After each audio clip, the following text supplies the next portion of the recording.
If you're new to fasting, or maybe you've tried it before, but you're struggling to see results, honestly, I'm not surprised. There is so much mixed information trying to sell you something. Fasting Tube is independent and focusing on real information. Let's get started with today's video.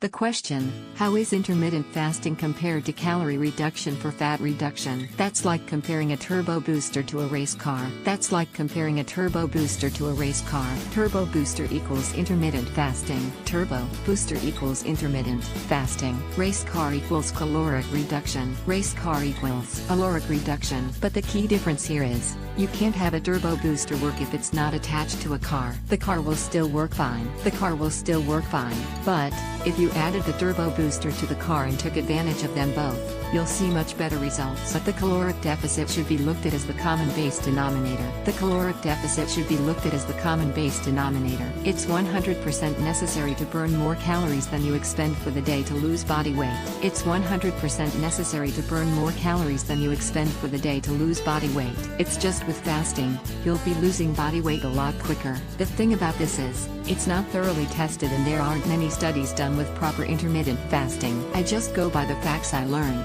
and let people have their opinions. I just go by the facts I learned, and let people have their opinions. I just go by the facts I learned, and let people have their opinions. I listen to people I respect. If their opinions or points don't add up, then I will simply ignore those points. That's why it's best to learn and study, because sadly, besides the sky being blue, us humans don't really agree on anything, especially things that are a newer trend like fasting for weight loss. Fasting has been around since man, but only recently tended to solely lose weight. I can say these facts, and if they make sense to you like they do me, then try them. That's why it's best to learn and study. Fact: cortisol is catabolic and breaks down fat. Fact: insulin is anabolic and helps fat grow.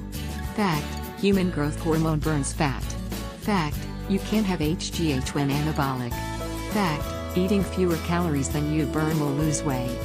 My opinion, combining all of these advantages will lead to the even greater fat loss while in a deficit. Fact.